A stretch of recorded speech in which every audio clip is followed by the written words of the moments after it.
All jokes aside, or most jokes aside, Butcher is a solid, damn fine action game. Hell, it's an edgelord PC gamer's wet dream. It's hard as balls and it makes sure you know it.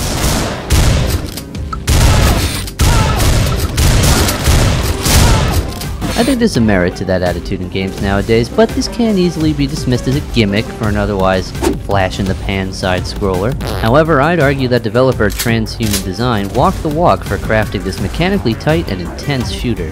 Gameplay.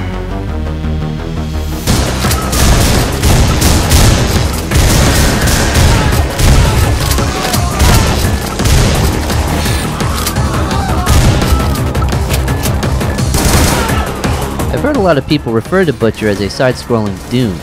I can see where they're coming from, but I don't exactly agree. There's not a Doom game released that's been this fast. I think it's more accurate to call it a Hotline Miami in the form of a typical 2D side-scrolling shooter. It's one of those games where one missed shot could mean it was your last. It also doesn't overstay its welcome with consistently well-designed linear sequences and combat dungeons.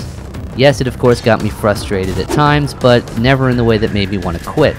You'll want to keep trying because the combat is so damn fun, and because it makes you feel like a terrifyingly precise android monster thing when you finally master a section. Yay, I did it, yay! Oh. I found that there was just enough nuance to the combat throughout the game's 5 episodes to keep your tactics fresh. You'll start off with your basic shotgun and assault rifle, which feel more or less how you'd expect. But each new weapon's functions will change up how you want to approach certain enemies. Some weapons make quick work of specific enemies, but others are way better at range.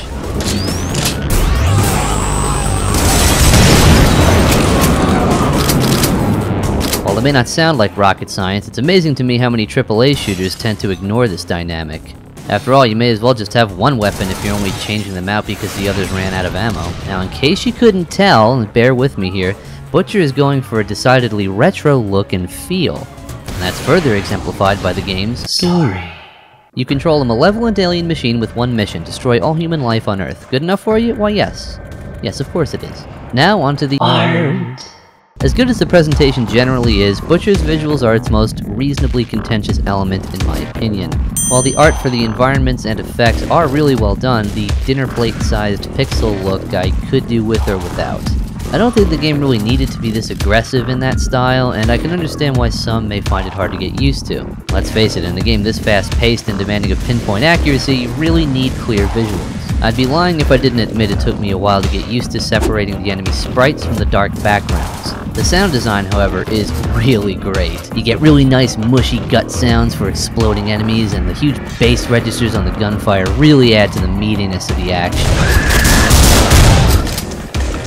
And of course, I've got to give props to that kick-ass soundtrack.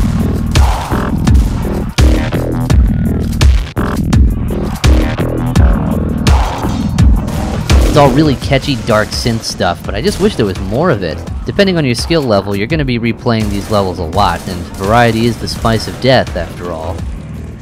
If I had to mention any missed opportunity here, I think it was to give the protagonist some kind of voice or cheesy one-liners to spout out as another nod to retro shooters.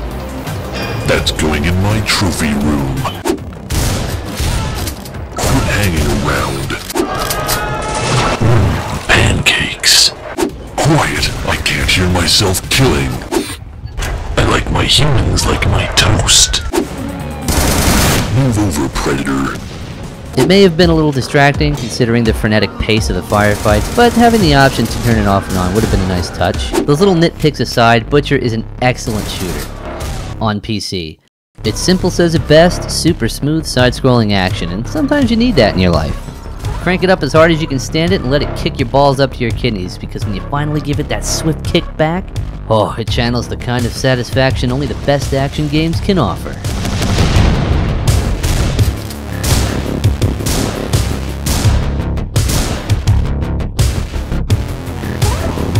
I think I finally understand the 50 Shades of Grey thing. Nah, just kidding, that's just gay.